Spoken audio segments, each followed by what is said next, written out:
Hello everyone and welcome to Rob's Rogues, and today we're taking a look at the second figure that came out from the Justice League line. As mine, I got all of them at one shot from the Justice League We Can Be Heroes box set, but I'm going to, like I said in the Batman review, I'm going to be doing each one of these in the order that they were released on the single carded. We're taking a look at Aquaman, and the first thing I want to say is I'll zoom into the face, and right away I think Aquaman is looking at you and says, go on. I dare you to make a joke about SeaWorld, Red Lobster, or Captain D's, or Joe's Crab Shack. Go on. Do it, I dare you. I think that is a very stern look to Aquaman, and I love the new 52 for no other than they brought some legitimacy back to Aquaman, as he was kind of the running joke of the Justice League, like, you know, the end of the world's going to happen. You know, quick, Superman, go up and grab some boulders. Batman, you know, use all your gadgets to try and triangulate where all of the asteroids are going to hit. Aquaman, why don't you go get us some water, because we're going to be really thirsty after we get done fighting. So Aquaman was kind of always the, you know, redheaded stepchild of the Justice League.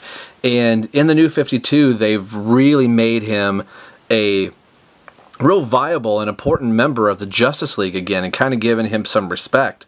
And I'm on the Aquaman title. I have bought issue 1 all the way up through, I think we're on issue 16 now, and I love every single issue of Aquaman, and I never would have thought I would have been an Aquaman reader. Now, truth be told, I've always liked Aquaman as a character, but this is a beautiful looking figure. I love the way this Aquaman looks. They've kind of changed. This is all, you know, sculpted after Jim Lee's designs and everything. They've kind of changed Aquaman's appearance. They've given him the shorter hair. I kind of like this longer hair, you know, sideburns, a little, you know, 5 o'clock shadow. This, you know, little jewelry, that necklace that he is wearing, which my wife has made fun of. She's like, oh, see, I told you, you do play with dolls. He's wearing a necklace that moves. Like, yeah, fine, whatever. I love the chain on here, though my wife was quick to point out, she's like, okay, if I was going to fight Aquaman, I'm just going to stay out of the reach of his chain, because he can only hold that out so far. It's not like he's going to throw it, because it'll jerk him. You know, she's like, oh, grab his trident real quick and drag him along since it's attached to his, you know, belt, which I think is kind of cool. He doesn't have it that way anymore in the comics. I think it's a cool feature for the chain. It would have been nice if they would have given us a Nightwing, you know, kind of holster, where in the comics he walks around with it like this. So it would have been nice if there was a little holster. Maybe you could have slipped the chain off. But I think the chain's a nice little added feature. And the only thing I'm going to discredit the 7-pack about is Aquaman, probably save for his chain, is the only accessory that any of the other figures come with. The only other 2 that came with accessories was Wonder Woman and Cyborg, which when I get into their reviews we'll talk about. But I think that since Aquaman had his chain attached to him, they just included the trident. Which the trident is also very cool.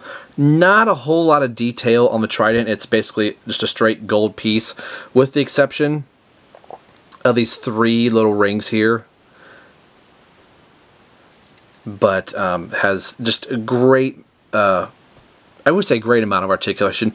Has decent, more articulation than DC Direct. DC Collectibles now has generally done in the past.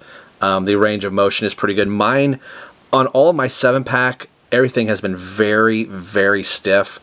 So it's been kind of hard to get things to move, and it scares me a little bit to try and move some of this stuff. So you probably won't see me doing a lot of the joints moving on film. There's no swivel in the wrist or forearm here anywhere. There's at the bicep. Head does do a full 360, and he has a good range of articulation. I think he actually has more so than Batman. His head kind of feels a little loose on my figure, but it's not, you know, a wobbly loose. just a knee articulation here, and then kind of the standard action figure articulation where it's just back and forward. Mattel has the whole, you know, in and out split type deal. But I love the, I want to call it chainmail, but it's more fish scale gold armor. I think that looks really, really good. I love the belt. It's got the, you know, traditional Aquaman fins on the back. Aquaman also, I keep saying that the only other two figures that lost their underwear in the new 52 are Superman and Batman, but Wonder Woman, jeez. Yeah, Wonder Woman lost her underwear. That's going to be a very inappropriate figure. But Aquaman also lost his underwear. No, I'm not sure if he lost it before the new 52 or after the new 52. I think it might have been before, but he also had underwear on the outside. And the reason I mention that is I want to bring up for comparison my Mattel 2-pack of the Black Manta. So I like this Trident a million times better than the one we got from DC Collectibles. As much as good sculpting detail as we get from DC Collectibles, the Mattel accessories are always so much better than what DC Collectibles. It's kind of mind-boggling when, I mean, I like that they do so much detail on the figures, and you can kind of tell that one is definitely far more superior, but when you're going to accessory side of the whole thing, I think Mattel has better accessories for their figures. It'd been really kind of cool maybe if the chain wasn't on here. I might have actually given this Trident to this Aquaman and kind of switch the Tridents around. Now this Trident is much, much larger. So, but there's just something about this particular Trident on the Mattel version. Now we are getting a Mattel New 52 Aquaman that is basically just going to use this body and just a few minor details, and it's basically going to be the exact same figure. So if you have this one, I don't know what else they're really going to do to it unless they add a couple little extra fins. And this is the variant. They made it a gold here. It should actually be this color. So, you know, seeing the two side by side. Now, granted, this isn't the new 52 Aquaman because, you know, there's his black shorts here. But I can see why most people want to tend to gravitate toward, you know, the DC Collectibles side of things. And I very much love having this DC Collectibles. Now, this doesn't make me not like my DC UC figures at all. I still love them very much. And as I have more DC UC figures than I have DC Collectibles. But I can see myself maybe gravitating towards more of the collectible, DC Collectible side, is that I just love their sculpts so much. So it almost sounds like I'm kind of trying to bash Mattel, and I'm not. I still, if you look in my computer room where I have all my figures, you will see that 80% of all of my figures are all Mattel, so I obviously like and love each one of these figures. But when comparing the two together, even though I know this isn't the new 52, it's basically going to be the exact same figure. And in the new 52 right now, after these first few issues, the first 7 issues, Aquaman's hair with the new artist has gone back to kind of looking like this. So we'll pull him off to the side here. But another very, very solid. And I think I even said in my initial review of Batman that I wasn't going to be picking up each of these figures. I didn't, my wife did, so I thought that was very cool that she picked up the entire 7-pack for me. But I want to give a little shout out to Electric Detonator, Seha Man, if I'm saying that right, Andrew Cutter, and Dumbass Reviewer, as they have all of the 7 of these, and I believe they bought all 7 of them all individually. I think Andrew Cutter even had got a few Parademons, and I'm not sure if he's gotten Darkseid yet.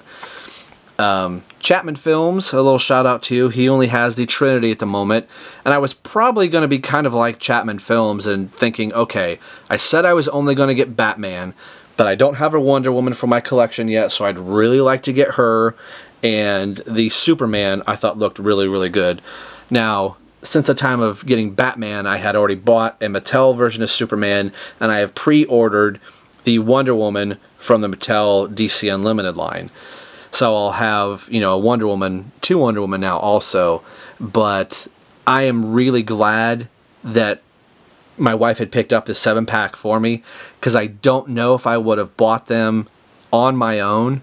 But now having them, I would like to go back in time and kick myself in the butt and say, you want to buy all 7 of these. They just look so good on our shelves. So little shout out to Chapman.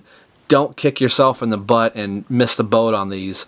If it wasn't for my wife, I think I'd have missed the boat. And each of these people that I mentioned, like Andrew Cutter and Dumbass Reviewer and Sahaman and Electric Detonator, is each figure that they showed every week or every month on camera, I would look at it and go, oh, I wish I would have got that one. I wish I would have got that one. And Aquaman is a very, very good figure out of the line. So that's going to do it for this review right here. We're going to move right on to the Green Lantern, as he was the next released. Actually, if you look at the Batman card, both Aquaman and Green Lantern were both released at the same time. They paired 2 people together to release at the same time after Batman came out solo by himself. So up next, we're going to be doing Green Lantern. So today we've been taking a look at the New 52 Justice League We Can Be Heroes Aquaman.